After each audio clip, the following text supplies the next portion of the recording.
Hello बच्चों, क्या हाल सभी बच्चों के। Good evening and all.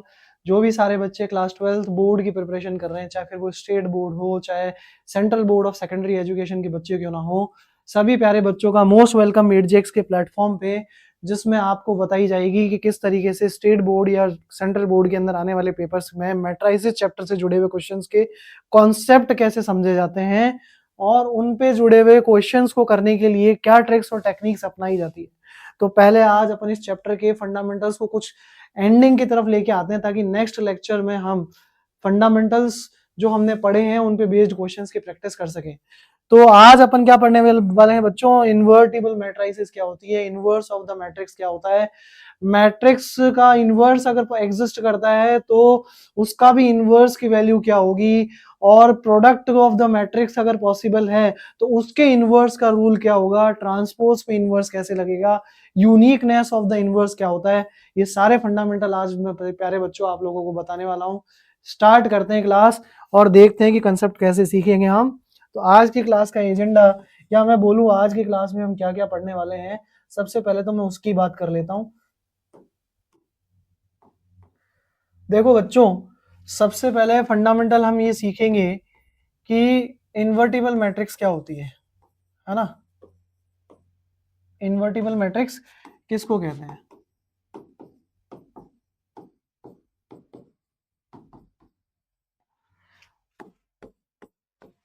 उसके बाद मैं आपको पढ़ाऊंगा कि यूनिकनेस ऑफ द इनवर्स का मतलब क्या है।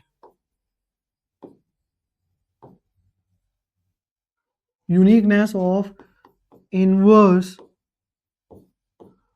Of a square matrix. हाँ, एक बात हमेशा याद रखना, इनवर्स एग्जिस्ट करेगा तो वो स्क्वायर मैट्रिक्स का ही एग्जिस्ट करेगा।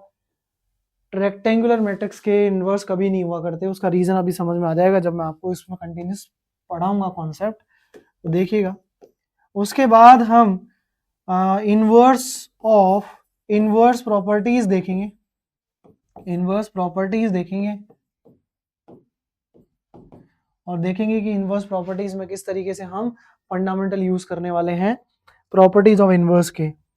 चलो, सबसे पहले आता है हमारे पास में इन्वर्टिबल मैट्रिसेस क्या होती है। तो सबसे पहले मैं आपको सिखाता हूं कि इन्वर्टिबल मैट्रिसेस का फंडामेंटल क्या है, डेफिनेशन क्या है। A matrix is said to be invertible, a square matrix, ध्यान रखना, a square matrix, a square matrix is said to be invertible, is said to be invertible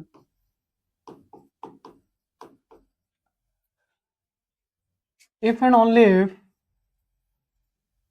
there exists another square matrix of same order। ध्यान से सुनना, मैंने ये कहा है square matrix of same order,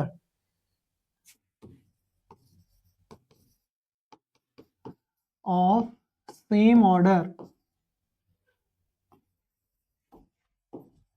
such that product of them is commutative first and becomes identity, such that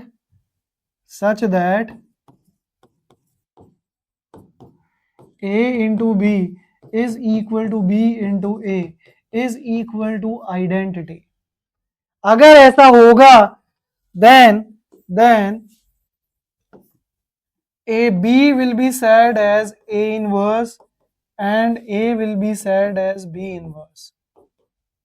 ऐसे लिखा भी जाता है, ऐसे डिनोट भी किया जाता है, या यूं कह लो कि बी ए की इनवर्स होगी, ए बी का इनवर्स होगा, जिससे उन दोनों को मल्टीप्लाई करने पे क्या रिजल्ट आएगा, आइडेंटिटी मैट्रिक्स रिजल्ट आएगा। क्या ये बात क्लियर है बच्चों। तो देखो नेक्स्ट में इसमें आपको एग्जांपल से समझाता हूं कि ऐसा क्यों पॉसिबल है, कैसा ऐसे वो पॉसिबल हो पाएगा। मैंने एक मैट्रिक्स ली, लेट सपोज मैंने एक मैट्रिक्स स्क्वायर मैट्रिक्स ली प्यारे बच्चों ए, वो क्या है हमारे पास में, लेट सपोज 2 3 1 2, और इसी का एक और मैट्रिक्स मैंने लिया लेट सपोज, और आप देखना रिजल्ट क्या आता है ना। मैंने यहां लिखा 2 2 -1 -3, समझ रहे हो। ये दो मैट्रिक्स है मेरे पास। अब मैं प्रोडक्ट लेने जा रहा हूं, दोनों तरफ से प्रोडक्ट समझाऊंगा। ए इंटू बी भी दिखाऊंगा और बी इंटू ए भी दिखाऊंगा। तो ए इंटू बी प्यारे बच्चों क्या बनने वाला है, प्यार से समझना इस चीज को, 2 3 1 2, और इसको मैट्रिक्स को मल्टीप्लाई करेंगे 2 -3 -1 2। यस सर नो, कोई दिक्कत आया समझ में?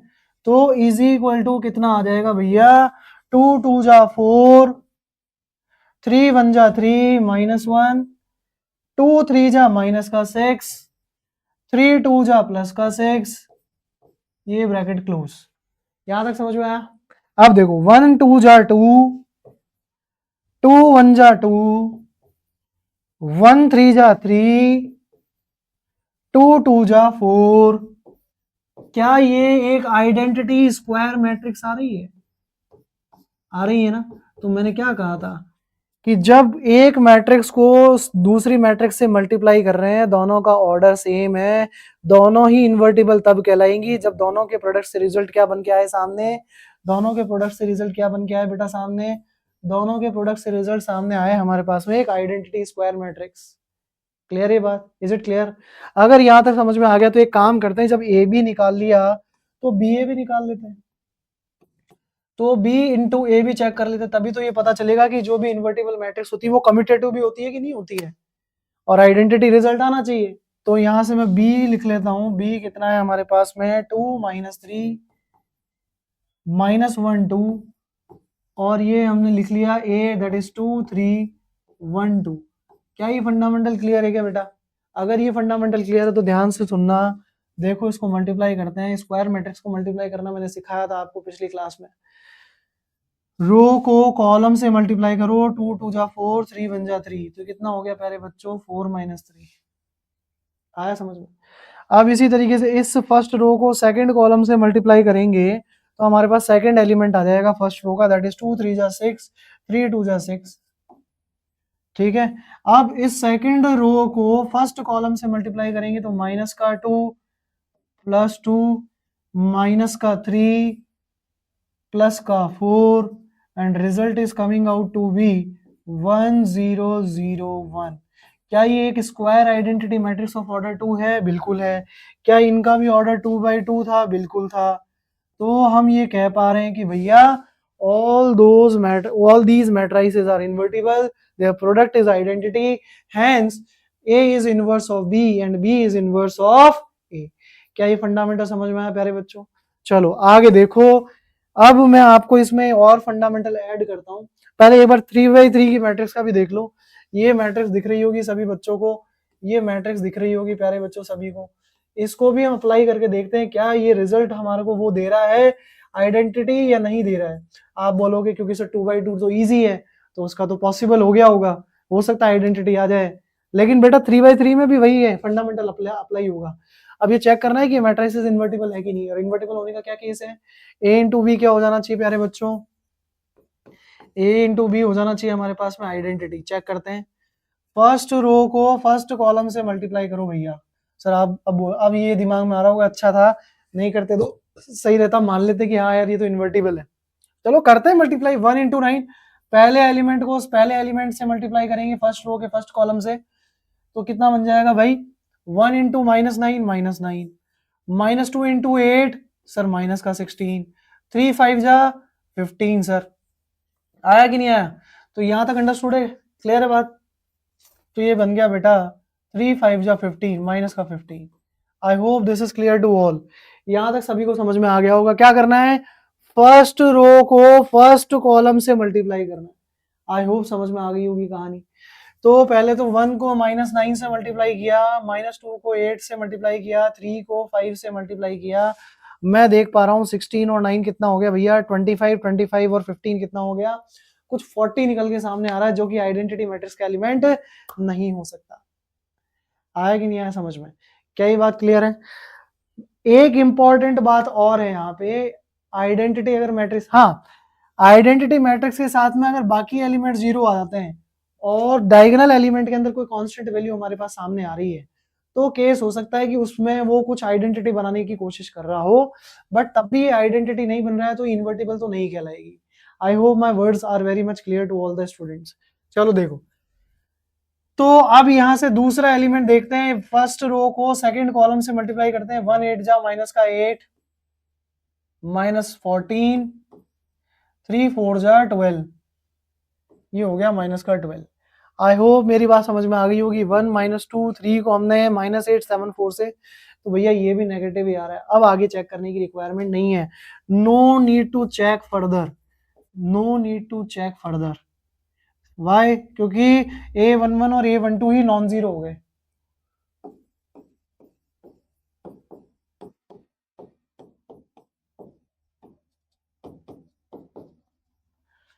Since A11 is more than 1 and A12 is not 0, hence A into B is not going to be identity, hence A and B are not invertible.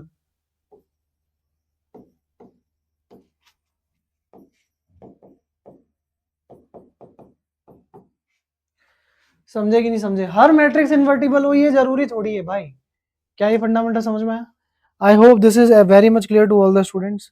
Next देखो, अब वो कहता है यूनिकनेस ऑफ द इनवर्स। कहने का मतलब, इस दुनिया में अगर कोई मैट्रिक्स इन्वर्टिबल है तो डेफिनेट है कि उसका जो इनवर्स आएगा वो यूनिक होगा, कोई दूसरा इनवर्स एग्जिस्ट नहीं करेगा।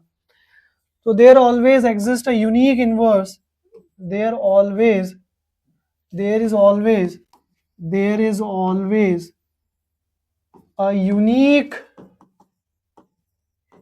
inverse of a square matrix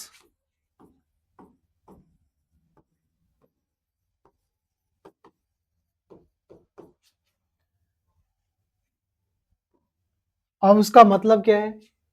अब इसको प्रूफ करना है, तो देखो प्रूफ कैसे करेंगे बेटा। प्रूफ करने का तरीका बताता हूं। सिंपल सा लॉजिक है। Let a invertible square matrix is square matrix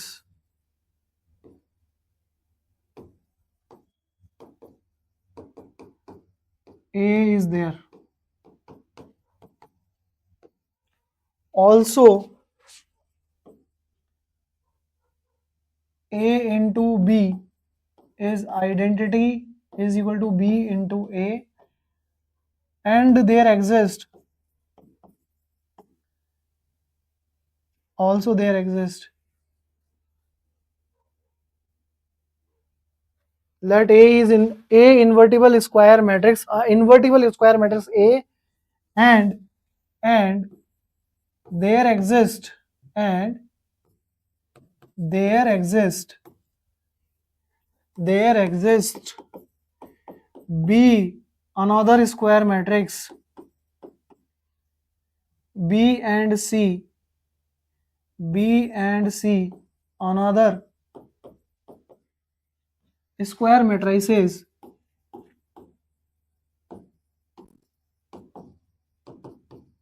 such that A into B is equal to B into A is equal to identity, and A into C is equal to C into A is equal to identity। यहां तक ऐसा हम मान लेते हैं कि मान लो unique inverse exist ही नहीं करता, बहुत सारे इनवर्स एग्जिस्ट करते हैं एक मैट्रिक्स के। लास्ट में अगर मैंने बी और सी को बराबर प्रूव कर दिया तो ये पता चल जाएगा कि भैया बी सी से अलग नहीं है, वो ही मैट्रिक्स है, जो बी है वही सी है, जो सी है वही बी है, दोनों एक ही मैट्रिक्स को रिप्रेजेंट कर रहे हैं, और वो इनवर्स है किसका? ए का, और वो एक अकेली मैट्रिक्स को रिप्रेजेंट कर रहे हैं। ठीक है, तो मैं एक काम कर लेता हूं। मुझे ये पता है कि सी क्या है भैया? C into identity is nothing but C itself.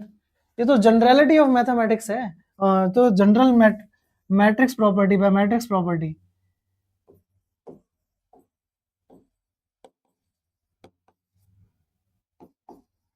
समझ में आएगी नहीं ये बात?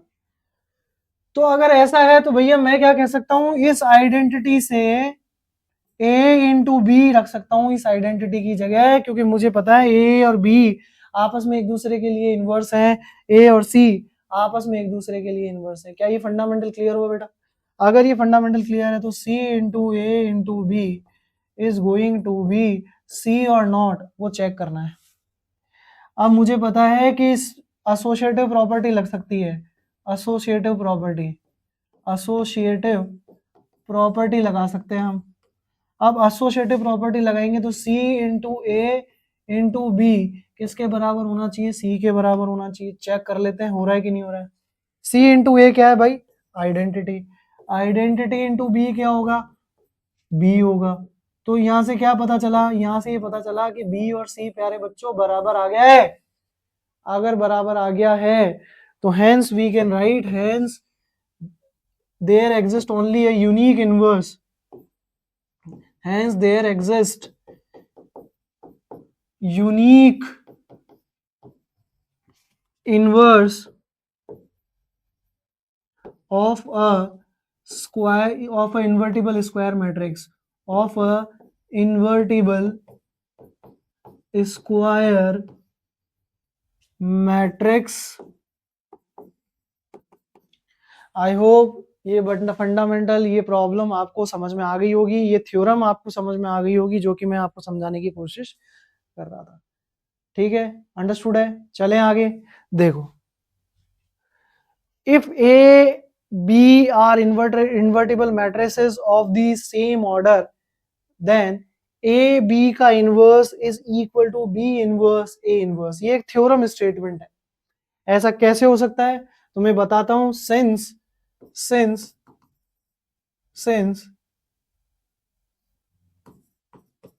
A and B are invertible,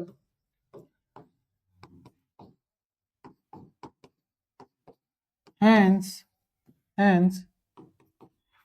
AB inverse for AB inverse for AB inverse for AB inverse there is AB as a inverse।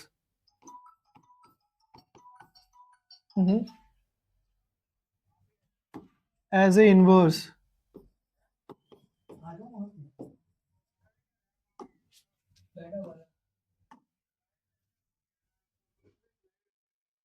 ठीक है, यहां तक समझ में आ गया होगा। तो A B inverse, there is A B as A inverse for the A B inverse. Clear है क्या? तो ए बी इनवर्स का फंडामेंटल क्या हो गया, ए बी इनवर्स को अगर मैं तो ये लिखा हुआ है, मुझे ये प्रूफ करना है बी इनवर्स ए इनवर्स, तो let B inverse A inverse to be C, या ए बी इनवर्स को आप सी की तरह ट्रीट कर लें। समझ में आ गई ये बात? तो मैं बी इनवर्स ए इनवर्स को सी मान लेता हूं, ये मैंने सी लिख दिया। अब जरा ध्यान से देखना, क्या ये C A inverse B inverse A inverse वाली सिचुएशन बना लेता है क्या? तो मैं क्या लिख सकता हूं, मैंने दोनों तरफ ए बी से मल्टीप्लाई कर लिया। मैंने प्यारे बच्चों दोनों तरफ ए बी से मल्टीप्लाई कर दिया। अगर मैंने दोनों तरफ ए बी से प्री मल्टीप्लीकेशन किया है तो रिजल्ट क्या बनने वाला है, जरा ध्यान से देखना। A B into B inverse A inverse. समझना, यहां तक फंडामेंटल समझ में आ गया होगा। अब इंपॉर्टेंट क्या है, अब जरा ध्यान से देखना, ये बी इंटू बी इनवर्स क्या बनने वाला है। पहले तो हम ये प्रूफ कर लेते हैं, yes sir no, A B inverse. तो ये क्या हो गया प्यारे बच्चों, तो इसी ये तो पता चल जाएगा कि ए बी का ए बी इनवर्स का इनवर्स है, यस सर नो। और ये क्या बन जाएगा भैया, आइडेंटिटी। और ये है हमारे पास में ए इनवर्स, तो ए इनवर्स इंटू ये आइडेंटिटी आ गया। तो ये फंडामेंटल तो क्लियर हो गया कि हमारे पास में भैया क्या बन के आ गया सामने, ए बी इनवर्स का इनवर्स है। बट अब मुझे क्या चाहिए भैया, बी इनवर्स ए इनवर्स चाहिए, यस सर नो। तो एक चीज हमारे पास में सामने आ गई है, एक चीज हमारे पास में सामने आ गई है, क्या कि ए बी को अगर मैं ए बी इनवर्स से मल्टीप्लाई करूं तो मेरे पास आइडेंटिटी आ जाएगा। अब जरा ध्यान से देखना, सबसे पहले मैं बी ए इनवर्स से मल्टीप्लाई करता हूं, दोनों तरफ में ए इनवर्स से मल्टीप्लाई कर रहा हूं, तो क्या बनेगा, A inverse A B inverse is equal to A inverse, yes और नो, इनटू आइडेंटिटी। तो ये दोनों क्या बन गया भैया, आइडेंटिटी इनटू बी, और ये क्या हो गया, A B inverse is equal to A inverse. अब प्यारे बच्चों ध्यान से देखना, मैं क्या कर रहा हूँ, अब यहाँ पे दोनों तरफ मैं बी इनवर्स से मल्टीप्लाई कर रहा हूँ। तो B inverse into identity into B कितना हो गया, आइडेंटिटी इंटू बी, तो प्यारे बच्चों बी हो गया, into A B is equal to B inverse A inverse हो गया। आया ना। तो बी इनवर्स बी कितना आएगा भाई, बी इनवर्स बी हो जाएगा हमारे पास में आइडेंटिटी, और हम यहाँ फर्दर लिख सकते हैं identity into A B is equal to B inverse A inverse. ठीक है, तो ये कितना हो जाएगा भैया, ए बी का इनवर्स, ए बी का इनवर्स, ए बी का इनवर्स, ए बी का inverse is nothing but B inverse A inverse. Hence proof हम ये कह सकते हैं कि किसी भी मैट्रिक्स जो दो इन्वर्टिबल मैट्रिक्स है उनके प्रोडक्ट का इनवर्स अगर हम निकालना सॉल्व करेंगे तो that will be B inverse A inverse. Clear है। अब ये जनरल भी रूल अप्लाई किया जा सकता है, ऐसा नहीं है कि हम सिर्फ इसको यहीं छोड़ दें, हम इसको ऐसे भी लिख सकते हैं। लेट सपोज ये लिखा हुआ हो A1 A2 A3 से लेकर AN, और इसके इनवर्स की बात पूछे और नोट ये दे रखा है हेयर A1 A2 से लेके AN are invertible square matrix.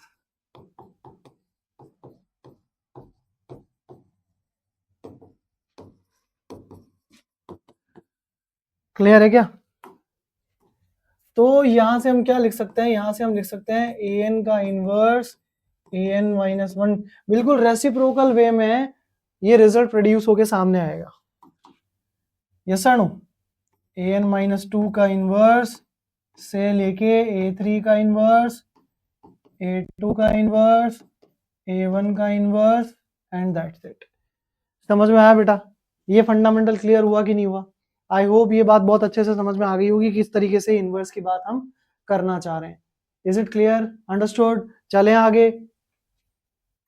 तो देखो बच्चों, अब यहां जो जनरलिटी है नेक्स्ट हम जो पढ़ने वाले हैं वो क्या है देखना।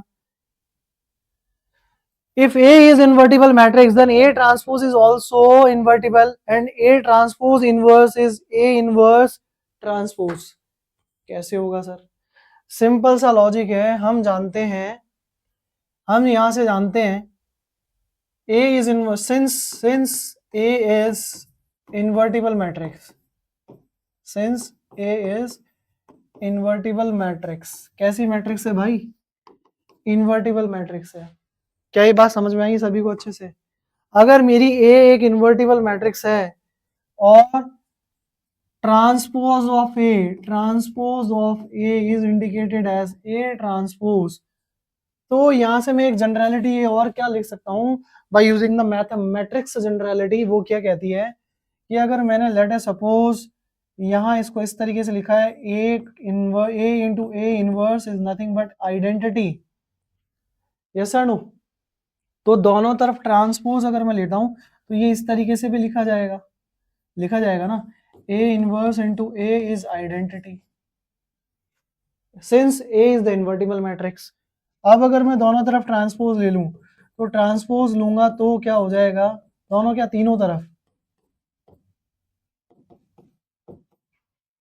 तीनों तरफ ट्रांसपोज ले लिया बेटा,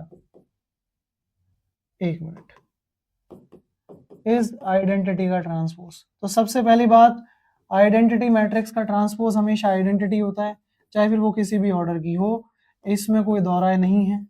क्या ये बात समझ में आई, अंडरस्टूड है। तो आइडेंटिटी का ट्रांसपोज क्या बनने वाला है प्यारे बच्चों, आइडेंटिटी बनने वाला है। क्या ये बात सभी बच्चों को समझ में आई कि मैं क्या समझाने की कोशिश कर रहा हूँ। I hope this is clear to all the students. क्या कह रहे हैं भाई ये, ठीक है।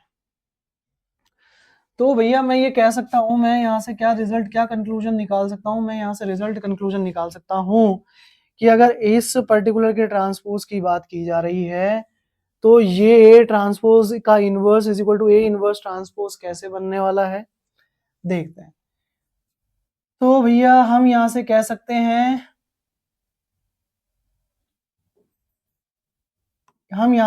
हैं, ए ट्रांसपोज।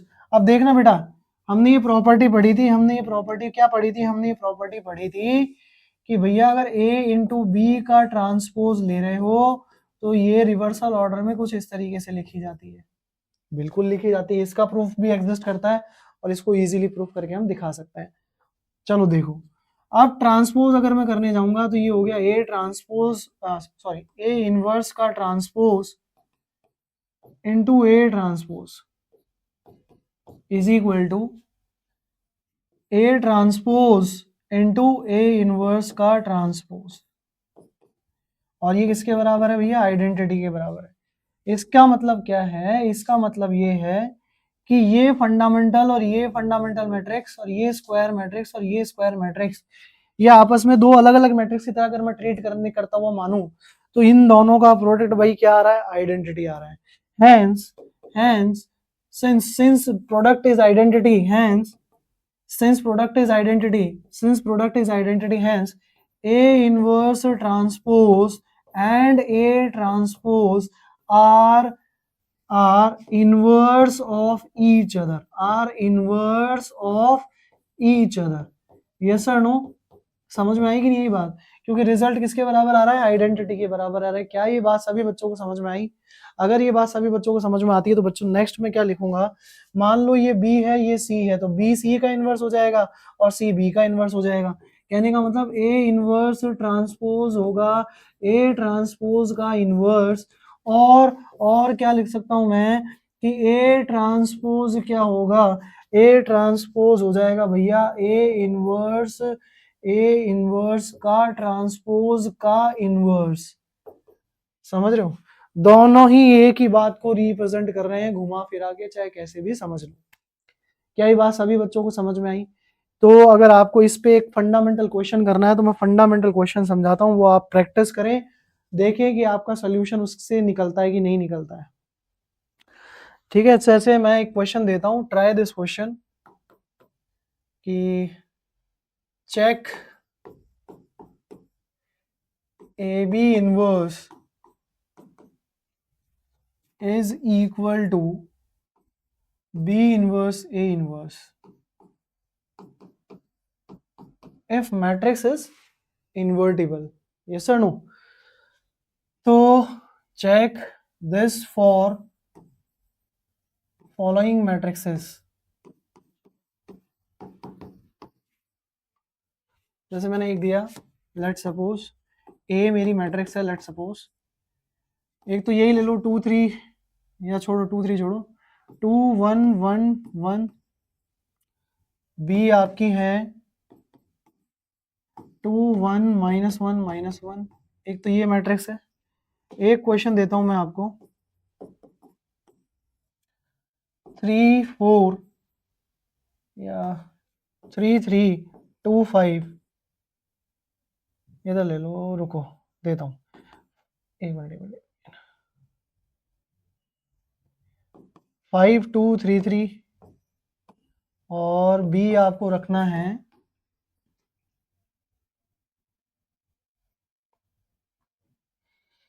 5 2,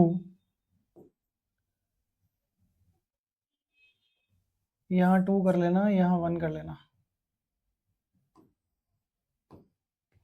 ठीक है। और ये हो जाएगा 2 5 -3 -3। इन क्वेश्चंस के लिए आपको ये चेक करके दिखाना है कि ए बी इनवर्स और B inverse A inverse follow हो रहा है कि नहीं हो रहा है। ठीक है, एक ये क्वेश्चन है जो मैं आपको होमवर्क के लिए दे रहा हूँ, जरूर इसे ट्राई करें। और दूसरा एक क्वेश्चन मैं और दे रहा हूँ आपको ट्रांसपोज वाली कंडीशन को वेरीफाई करने के लिए। चेक, अच्छा इसमें क्या था, check for the following, check A transpose का inverse is equal to A inverse का ट्रांसपोज। अब वो टेक्निक कैसे आप हैंडल करते हैं वो इम्प्लीमेंट करने के लिए मैं एक फंडामेंटल बता देता हूँ। किसी भी स्क्वायर मैट्रिक्स का इनवर्स निकालना है तो उसके लिए माइनर को फैक्टर का पता होना जरूरी है। बट अभी आप ये समझ लो डायरेक्ट इसको सॉल्व करने का तरीका क्या है कि मान लो ए बी सी डी मेरे पास में एक स्क्वायर मैट्रिक्स है, मान लो इसका नाम रख देते कुछ एक्स मैट्रिक्स, करेक्ट। अगर मुझे एक्स इनवर्स निकालना है, सीधा सीधा ध्यान से सुनना, तो आप A D minus B C लिखेंगे डिनोमिनेटर में, ये हो गया A D minus B C. समझ में आया कि नहीं आया? दूसरा, अंदर ये जो डायगोनल एलिमेंट है इनको इंटरचेंज कर दो और इनको आप नेगेटिव कर दो। ये इनवर्स हो जाता है। ये मैं डिटर्मिनेंट में समझाऊंगा कैसे आया। अभी आपको इनवर्स चेक करना है, ट्रांसपोज चेक करना है, उसके लिए मैंने ये चीज बताई है बेटा। क्या ये बात समझ में आई आपको? तो अब मेरे को ये कह रहा है ए ट्रांसपोज का इनवर्स और ए इनवर्स का ट्रांसपोज वेरीफाई करना है। वो क्वेश्चन मैं आपको दे देता हूँ। क्वेश्चन है मेरे पास में ए इज इक्वल टू 6 4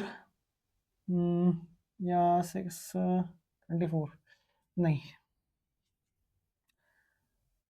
8253 इसके लिए चेक करें। एक आप चेक करें,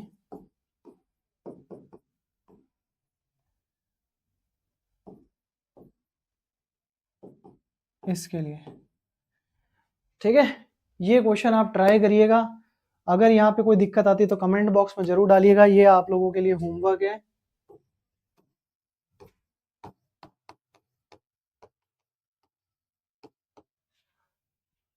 ये आपके लिए होमवर्क है बेटा। अभी के लिए थैंक यू सो मच। मिलेंगे नेक्स्ट क्लास में, आपको समझाएंगे कि किस तरीके से क्वेश्चंस को सॉल्व किया जाता है और वहां आप अपनी अंडरस्टैंडिंग डेवलप की जाती है जो एक्चुअली में बोर्ड में आने के लिए बने हैं क्वेश्चंस। और वहां आपको किस तरीके से 100% सिक्योर करना है आपके मार्क्स को, अपने कॉन्फिडेंस को और अपनी प्रैक्टिस को। अभी तक के लिए प्यारे बच्चों थैंक यू सो मच। मिलेंगे नेक्स्ट क्लास में, वहां समझाएंगे आपको कि क्वेश्चंस को किस तरीके से किए जाते हैं, चाहे फिर वो मैट्रिक्स से जुड़ा हुआ क्वेश्चन हो, चाहे चाहे वो मैट्रिक्स से जुड़ा हुआ क्वेश्चन हो। हाँ, एक चीज और बात बेटा मैं समझाना चाहता हूँ। जैसे मैं इस क्वेश्चन के बारे में आपको एक चीज समझा रहा था, जैसे ये मैंने इस फर्स्ट रो को जब फर्स्ट कॉलम से मल्टीप्लाई किया था, समझ रहे हो? जब फर्स्ट रो को आप फर्स्ट कॉलम से मल्टीप्लाई कर रहे हैं तो आप इंडिविजुअल एलिमेंट को मल्टीप्लाई कर रहे हैं, इंडिविजुअल कॉलम एलिमेंट से रो एलिमेंट को। रो एलिमेंट के रो का हर एक एलिमेंट, कॉलम के हर एक एलिमेंट इंडिविजुअल एलिमेंट के साथ मल्टीप्लाई होगा। इस बात का आप ध्यान रखें। क्लियर है चीज? हाँ, ऐसा नहीं होना चाहिए कि भाई रो को रो से मल्टीप्लाई कर दिया, कॉलम को कॉलम से मल्टीप्लाई कर दिया। This won't be a procedure. Reason उसके पीछे मैं ऑलरेडी मैट्रिक्स मल्टीप्लिकेशन के अंदर समझा चुका हूं प्यारे बच्चों। तो I hope my words are very much clear. Thank you so much. मिलेंगे नेक्स्ट क्लास में जहां आपको समझाएंगे कि किस तरीके से क्वेश्चंस प्रैक्टिस किए जाते हैं। अभी के लिए इतना ही। Thank you so much.